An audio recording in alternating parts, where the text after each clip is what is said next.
اس لیے میرا کہنا یہ ہے کہ یہ بہت بڑی غلط فہمی اور جھوٹا پروپیگنڈا ہے کہ یہ مسلمانوں کے خلاف کوئی قانون ہے.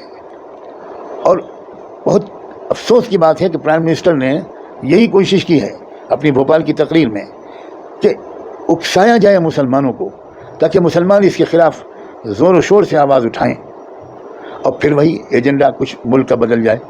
حالانکہ میں آپ کی اس ذریعے سے تمام ناظرین اور قارئین کو یہ بتانا چاہتا ہوں کہ اس کی زد سب سے زیادہ آدی واسیوں پر پڑے گی. بہت تفصیلی گفتگو ہوگی اگر میں اس کے دلائل پر گفتگو کروں. آدی واسی بالکل تباہ ہو جائیں گے. ابھی بھی وہ تباہ ہیں بیچارے, لیکن اس کے بعد جو ان کا حال ہوگا وہ ناقابل تصور اور ناقابل بیان ہے. شیڈول کاسٹ والوں کا ریزرویشن ختم ہو جائے گا, ٹرائبل لوگوں کے جتنے بھی پریویلیجز ہیں وہ سب ختم ہو جائیں گے, کرسچنس کے جو حقوق ہیں وہ متاثر ہوں گے, سکھوں کے تو بہت بری طرح اثر پڑے گا. اور اسی لیے پنجاب کی سکھ لیڈرشپ نے, جو ریلیجیس بھی ہے اور پولیٹیکل بھی ہے, دونوں نے کھل کر پچھلے 3 دنوں میں اس کے خلاف اسٹیٹمنٹ دیے ہیں, پریس کانفرنسز کی ہیں. بلکہ جو سب سے بڑی آرگنائزیشن ہے جو دربار صاحب کا انتظام دیکھتی ہے, جو شریمنی گرودوارا پربندھک کمیٹی, اس نے بھی اس کے خلاف سخت بیان جاری کیا.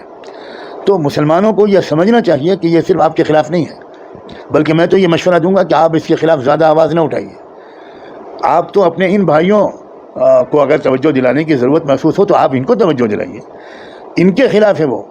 لیکن ہوتا یہ ہے کہ مسلمان آگے بڑھ کر کچھ مخالفت شروع کر دیتے ہیں اور پھر وہ ہندو مسلم مسئلہ بن جاتا ہے. بے شک مسلمان اس سے متفق نہیں ہیں, جیسے ملک کے 85% لوگ اس سے متفق نہیں ہیں. تو 85% لوگوں کو بولنا چاہیے, ان کی آرگنائزیشنز کو, ان کی لیڈرشپ کو سامنے آنا چاہیے, اس کے خلاف لکھنا چاہیے, بولنا چاہیے اور پبلک اوپینین بنانی چاہیے.